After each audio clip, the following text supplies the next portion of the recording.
Dear students, আজকে আমরা শুরু করতে চলেছি মডার্ন কম্পিউটার অ্যাপ্লিকেশনের ডেটাবেস ম্যানেজমেন্ট সিস্টেম। ওকে, আজকে আমরা দেখব যে প্রথমে দেখব ডেটাবেস কি, হোয়াট ইজ ডেটাবেস। ওকে, প্রথমে দেখব হোয়াট ইজ ডেটাবেস। প্রথমে দেখব ডেটাবেস কি। ডেটাবেস হচ্ছে একটা স্টোরেজ সিস্টেম। ওকে, স্টোরেজ সিস্টেম যেখানে কি করতে পারি, যেখানে আমরা ডেটাকে পারমানেন্টলি স্টোর করে রাখতে পারি। প্রয়োজনে সেখান থেকে ডেটা আমরা রিড করতে পারি এবং ডিলিটও করতে পারি। এই হচ্ছে আমাদের ডেটাবেস। ডেটাবেসের এক্সাম্পল কী হতে পারে, ধরে নিচ্ছি আমরা স্টুডেন্ট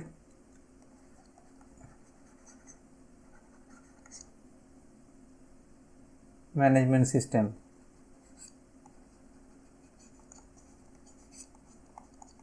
একটা ডেটাবেস রয়েছে, এখানে কী কী ডেটা আমাদের মধ্যে আছে।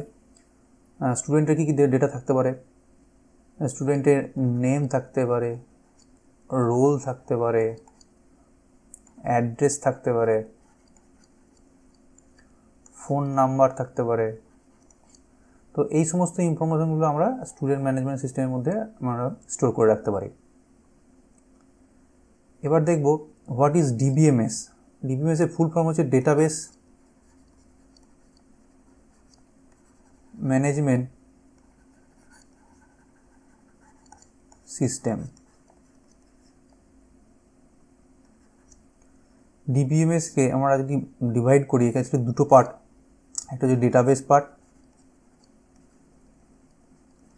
আর একটা হচ্ছে ম্যানেজমেন্ট সিস্টেম পার্ট।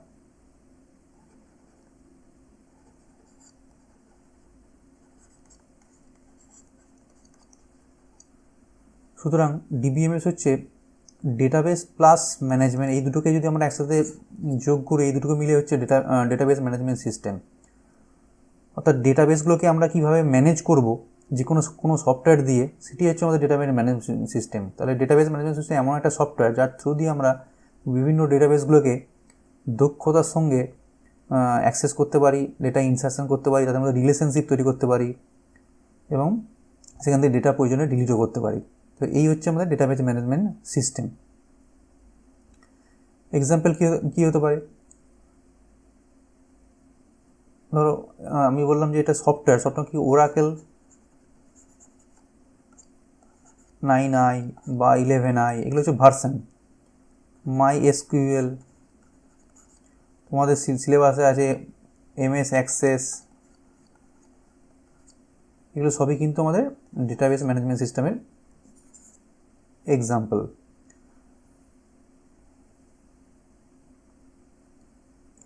এবার দেখব ডেটাবেস ল্যাঙ্গুয়েজেস। অর্থাৎ ডেটাবেসকে অ্যাক্সেস করতে গেলে আমাদের কিছু ল্যাঙ্গুয়েজের প্রয়োজন হয়ে পড়ে, সেগুলো কী দেখে নিই। আর ডেটাবেস ল্যাঙ্গুয়েজকে সাধারণত তিনটে ভাগে ভাগ করব।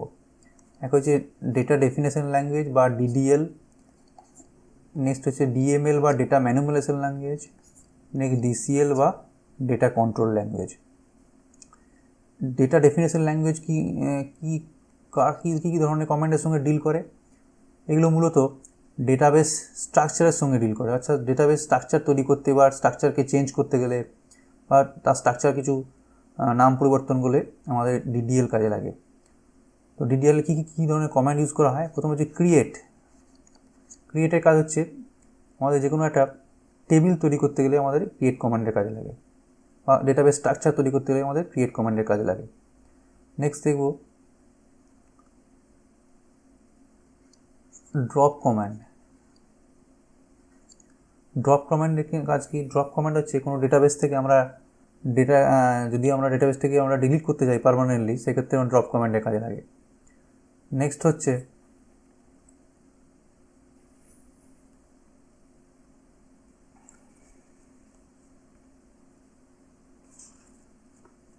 Rename command. রিনেম কমান্ডের কাজ থেকে যদি আমরা ডেটাবেসের নাম পরিবর্তন করতে চাই, সেক্ষেত্রে আমাদের রিনেম কমান্ডের কাজে লাগে। ওকে, আরও একটা কমান্ড আছে, সেটার নাম হচ্ছে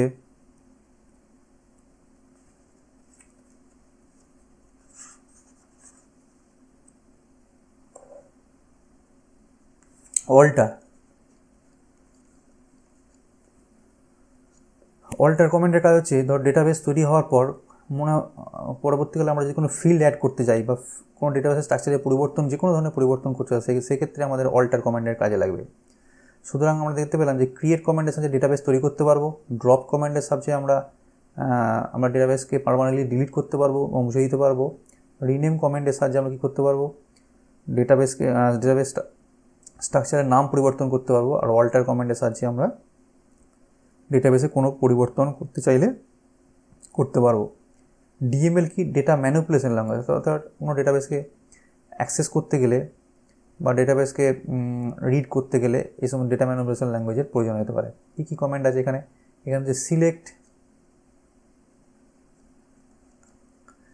সিলেক্ট কমেন্টের কাজ, যে আগে আমরা একটা কমেন্ট বলি ইনসার্ট কমেন্ট হচ্ছে এই ক্রিয়েট কমেন্টের সাহায্যে যখন ডেটাবেস স্ট্রাকচার তৈরি করা হয় সেখানে ডেটা ইনসার্শন করতে গেলে আমাদের ইনসার্ট কমেন্টের প্রয়োজন হতে পারে। ইনসার্ট কমেন্টের সাহায্যে আমাদের ডেটাবেসে যে আমরা ডেটা ভ্যালু ইনসার্ট করতে পারবো। সিলেক্ট কমেন্টের কাজ হচ্ছে ডেটাবেস থেকে কোনো ডেটা রিড করতে গেলে আমাদের সিলেক্ট কমেন্টের কাজে লাগে। এছাড়া লাগে আপডেট, অর্থাৎ ডেটাবেসে কোনো ডেটাকে যদি আপডেট করতে যাই সেক্ষেত্রে আমাদের আপডেট কমেন্টের কাজে লাগে। নেক্সট হচ্ছে ডিলিট কমেন্ট হচ্ছে ডেটাবেসে কোনো ডেটাকে মুছে ফেলতে গেলে আমাদের ডিলিট কমেন্টের কাজে লাগে। তাহলে এইগুলো আমাদের ডিএমএল, ডেটা ম্যানিপুলেশন ল্যাঙ্গুয়েজ। এছাড়াও আছে আমাদের ডেটা যে ব্যবহার করি তাকে কন্ট্রোল করা বা নিয়ন্ত্রণ করার জন্য আমাদের ডিসিএল বা ডেটা কন্ট্রোল ল্যাঙ্গুয়েজের প্রয়োজন হয়ে পড়ে। দু ধরনের কমান্ড ইউজ করা হয়, গ্র্যান্ট ও রিভোক। গ্র্যান্টের কাজ হচ্ছে কোনো ডেটা ব্যবহার করার জন্য তাকে পারমিশন দেওয়া হয়, আর রিভোক মানে হচ্ছে ডেটা ব্যবহার থেকে তাকে পারমিশন তুলে নেওয়া হয়। এই গেল দুটো কমান্ড, গ্র্যান্ট ও রিভোক।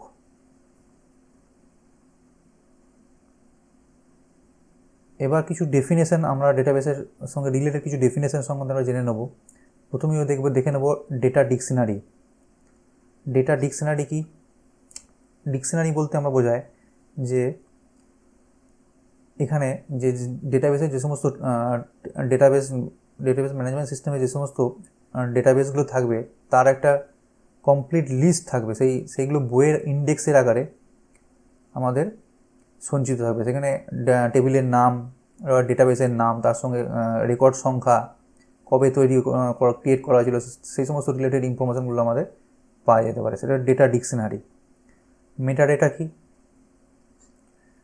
মেটাডেটা হচ্ছে যে ডেটা সম্বন্ধে কিছু ইনফরমেশন, অর্থাৎ এটা এক্সাম্পল দিয়ে বলি। ধরো আমরা ইউটিউব তোমরা দেখেছো,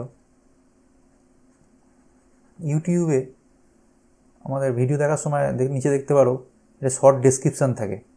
তো শর্ট ডেসক্রিপশান মানে কি, সেই ভিডিও সম্বন্ধে কিছু ইনফরমেশান, ভিডিওটা কী বিষয়ে তৈরি, ভিডিও থেকে কবে তৈরি হয়েছিল, এতে সাবস্ক্রাইবার কত, এই সমস্ত ইনফরমেশানগুলো থাকে না, সেইগুলো হচ্ছে মেটাডেটা।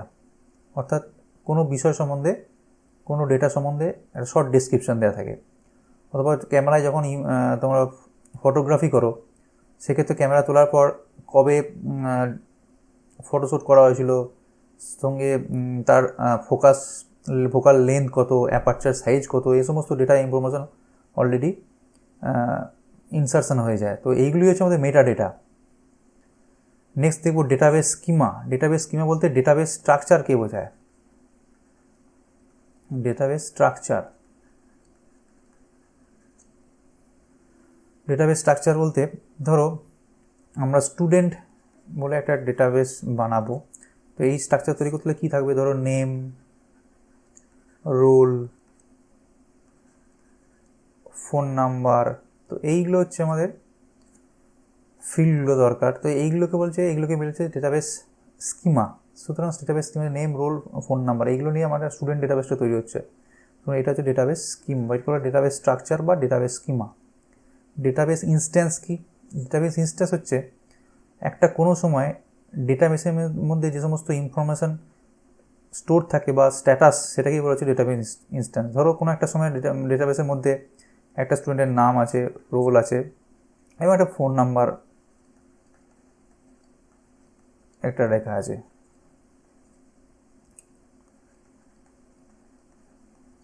এই ওকে। তো এই অবস্থায় ডেটাবেস ইনস্ট্যান্স এই মুহূর্তে কি এখানে দুটো রেকর্ড স্টোর আছে। সো ইনস্ট্যান্স বলতে কোনো একটা পার্টিকুলার সময়ে যে সমস্ত ইনফরমেশন স্টোর থাকে সেটা কি বলে ডেটাবেস ইনস্ট্যান্স। ঠিক আছে,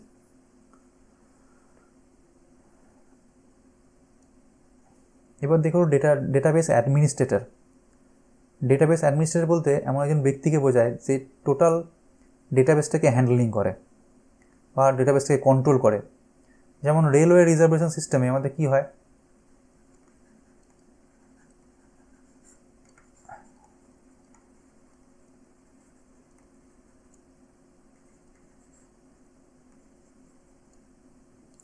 এই সিস্টেমেও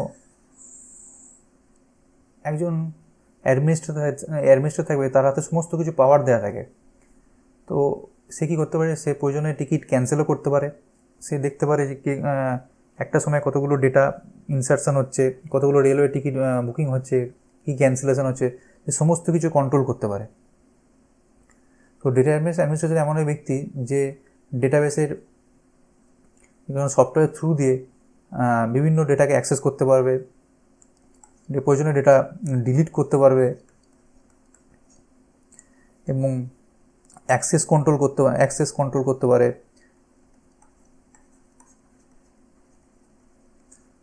অর্থাৎ কোন ইউজারকে তাকে পারমিশন দেবে বা পারমিশন দেবে না, এই সমস্ত জিনিসগুলো একজন ডেটাবেস অ্যাডমিনিস্ট্রেটর কন্ট্রোল করতে পারে।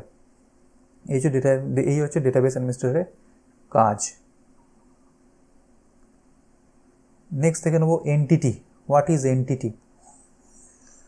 এনটিটি মানে হচ্ছে এমন কিছু বৈশিষ্ট্য যে দিয়ে কোনো অবজেক্টকে আমরা ইউনিকলি আইডেন্টিফাই করতে পারি, সেটি হচ্ছে আমাদের এনটিটি। এখানে যেমন এমপ্লয়ি বলে একজন এনটিটি নেওয়া হয়েছে, তার কী কী ফিচার্স হয়েছে, employee name, employee code, employee address ও এমপ্লয়ি ফোন নাম্বার।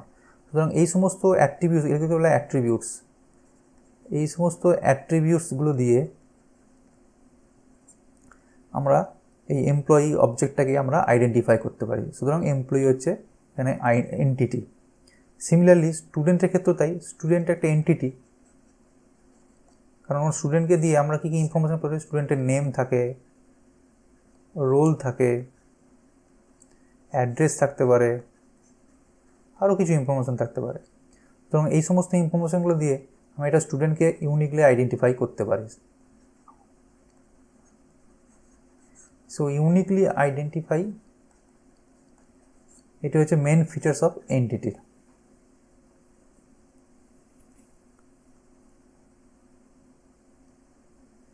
এবার দেখব এনটিটি রিলেশনশিপ মডেল। তো এনটিটি রিলেশনশিপ মডেল তৈরি করতে গেলে আমাদের কিছু নোটেশন বা চিহ্ন দরকার, সেগুলো মনে রাখতে হবে। রেক্ট্যাঙ্গেল সাইন হলে আমাদের এনটিটিকে রিপ্রেজেন্ট করে, ইলিপস সের মধ্যে কাকে রিপ্রেজেন্ট করছে, ওভাল শেপ কাকে রিপ্রেজেন্ট করছে, অ্যাট্রিবিউটসকে রিপ্রেজেন্ট করে, ডায়মন্ড শেপ কাকে রিপ্রেজেন্ট করছে, রিলেশনশিপকে, আর লাইন কাকে রিপ্রেজেন্ট করছে, কানেক্টার। তো এই ফিচার্সগুলো দিয়ে আমি এনটিটি রিলেশনশিপ ডায়াগ্রাম ড্র করব। তার আগে এই ফিচার্সগুলোকে অবশ্যই আমাদের মনে রাখতে হবে, এই চিহ্নগুলোকে অবশ্যই মনে রাখতে হবে। এবার চলে যাচ্ছি আমরা এনটিটি রিলেশনশিপ মডেল কীভাবে আমরা তৈরি করব। প্রথমে আমরা দেখব টিচার স্টুডেন্ট একটা এনটিটি রিলেশনশিপ তৈরি করব। তো এইটা তৈরি করার নিয়মটা কীরকম, এদিকে দেখো লিখেছি টিচার একটা এনটিটি, তার কী কী অ্যাট্রিবিউটস আছে, নেম, টিচার আইডি এবং সাবজেক্ট ডট, মানে কী কী সাবজেক্ট পড়ায়। সিমিলারলি রাইট সাইডে লিখেছি স্টুডেন্ট তার কী কী ফিচার আছে, অ্যাট্রিবিউট, নেম, রোল নাম্বার, কোন ক্লাসে পড়ে। তাহলে এদের মধ্যে রিলেশনটা কি, রিলেশনটা হচ্ছে টিচার টিচেস তার স্টুডেন্ট, টিচার কাজ হচ্ছে স্টুডেন্টদের পড়ানো। তো এটা হচ্ছে রিলেশনটার নাম হচ্ছে টিচেস। তাহলে এইভাবে একটা এনটিটি রিলেশনশিপ ডায়াগ্রাম তৈরি করলাম। তাহলে কি দেখলাম যে এখানে টিচার স্টুডেন্টকে পড়ায়, টিচারের কিছু অ্যাট্রিবিউটস আছে, স্টুডেন্টের কিছু অ্যাট্রিবিউটস আছে। এই হচ্ছে আমাদের টোটাল হচ্ছে এনটিটি রিলেশনশিপ মডেল। সামটাইম এখানে কি বলা হয়, ইআর মডেলও বলা হয়।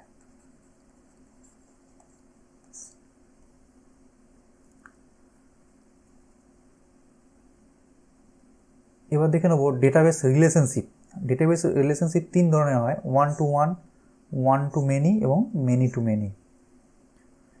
এই 3 ধরনের রিলেশনশিপ নিয়ে আমরা ব্যাখ্যা করব। প্রথমে দেখে নেব ওয়ান টু ওয়ান রিলেশনশিপ।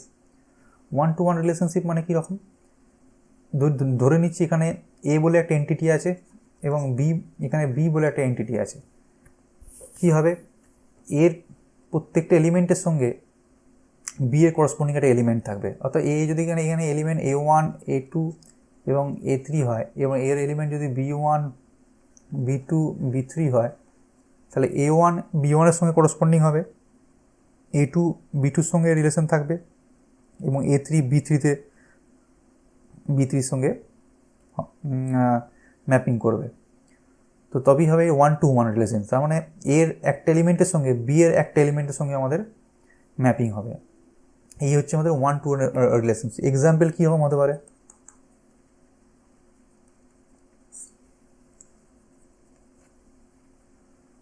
ধরো টিচার, এখানে লিখতে পারি টিচার, এখানে লিখতে পারি সাবজেক্ট। ধরো একজন টিচার একটাই সাবজেক্ট পড়ায়, ওকে। যেমন এ টিচার বেঙ্গলি পড়ায়, বি টিচার হিস্ট্রি পড়ায়, সি টিচার কম্পিউটার পড়ায়। তো এইভাবে, তা সুতরাং এর সঙ্গে বেঙ্গলি রিলেশন জড়িত, বির সাথে হিস্ট্রি, সি টিচারের সাথে কম্পিউটার জড়িত। সুতরাং দেখলাম যে টিচারের প্রত্যেকটা এলিমেন্টের সাথে বি এর একটা সিঙ্গেল এলিমেন্টের সঙ্গে এরা ম্যাপিং করে আছে, ওকে। সুতরাং এটাকে বলছে ওয়ান টু ওয়ান রিলেশনশিপ। এরপর দেখবো one to many. One to many relationship মানে কি? এর একটা এলিমেন্ট বি এর 2 বা ততোধিক এলিমেন্টের সঙ্গে আমরা ম্যাপিং করতে পারি, ওকে। ধরে নিচ্ছি এ যদি এলিমেন্ট এ হয়, এখানে বি হয়, সিমিলারলি এর এলিমেন্ট A1, A2, A3 হয়, এর এলিমেন্ট হয় B1, B2, B3, তাহলে A1 এলিমেন্টটা B1 ও B2 সাথে ম্যাপিং করতে পারে বা B1 B2 করসপন্ড করতে পারে। সিমিলারলি A2 আবার B2 B3কে করসপন্ড করতে পারে। সো দেখা যাচ্ছে এর একটা এলিমেন্ট বি এর অনেকগুলো এলিমেন্টের সাথে করসপন্ড করতে পারে বা ম্যাপিং করতে পারে। এক্সাম্পল কি হতে পারে?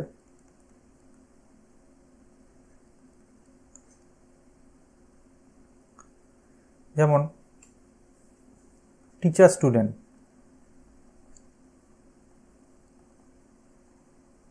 অর্থাৎ এখানে যে টিচার লিখি, এদিকে যদি স্টুডেন্ট লিখি, যেমন এখানে একজন টিচার অনেকগুলো স্টুডেন্টকে পড়াতে পারে, এটা হচ্ছে ওয়ান টু মেনি রিলেশনশিপ। ধর এ টিচার, ধর এখানে টিচারের নাম এ হয়, এ কিন্তু অনেকগুলো স্টুডেন্ট, অনেক স্টুডেন্টকে আমার কিন্তু S1, S2, S3 অনেক স্টুডেন্টকে পড়াচ্ছে। সিমিলারলি বিও অনেকগুলো স্টুডেন্টকে পড়াতে পারছে। এগুলো হচ্ছে one to many relationship. Next দেখে নেব মেনি টু মেনি রিলেশনশিপ। এখানে কি হবে? এখানে এর একটা এলিমেন্ট বি এর অনেকগুলো এলিমেন্টের সঙ্গে যুক্ত। সিমিলারলি উল্টো দিক থেকে বি এর একটা এলিমেন্ট আর অনেকগুলো এর এলিমেন্টের সঙ্গে যুক্ত। কীরকম এক্সাম্পল? একটা এক্সাম্পল নিয়ে ব্যাখ্যা করতে পারি। ধরো টিচার ক্লাসরুম, একটা রিলেশনশিপ লিখলাম। যেমন একজন টিচার অনেকগুলো ক্লাসরুমে পড়াতে পারে, কারণ একজন টিচার অনেকগুলো ক্লাস নেয়। একজন টিচার ধরা হতে পারে ক্লাস 5-এর নিচে, ক্লাস 6, ক্লাস 7, বিভিন্ন বিভিন্ন ক্লাসরুমে হতে পারে, বিভিন্ন নিচ্ছে। তার মানে ধর a teacher room number R1 নিচ্ছে, রুম 2তেও ক্লাস নিচ্ছে, আবার রুম 3তেও ক্লাস নিচ্ছে, ওকে। এটা হতে পারে। আবার উল্টো দিক থেকে কী হতে পারে? R1 মানে একটা রুমে এ টিচারও ক্লাস নিচ্ছে, বি টিচারও ক্লাস নিচ্ছে, আবার সি টিচারও ক্লাস নিচ্ছে, এটাও সম্ভব। সুতরাং দুদিক থেকেই সম্ভব। তাহলে একজন টিচার অনেকগুলো রুমে ক্লাস নিচ্ছে, আর সিমিলারলি একটা ক্লাসরুমে অনেক টিচারও ক্লাস নিচ্ছে। সুতরাং এইটা হচ্ছে মেনি টু মেনি রিলেশনশিপের মধ্যে আমাদের পড়ে যাচ্ছে। বোঝা গেল? তাহলে এই গেল আমাদের রিলেশনশিপ, ডেটাবেস রিলেশনশিপ। তো আজকের লেসন আমরা এখানেই শেষ করছি। Thank you.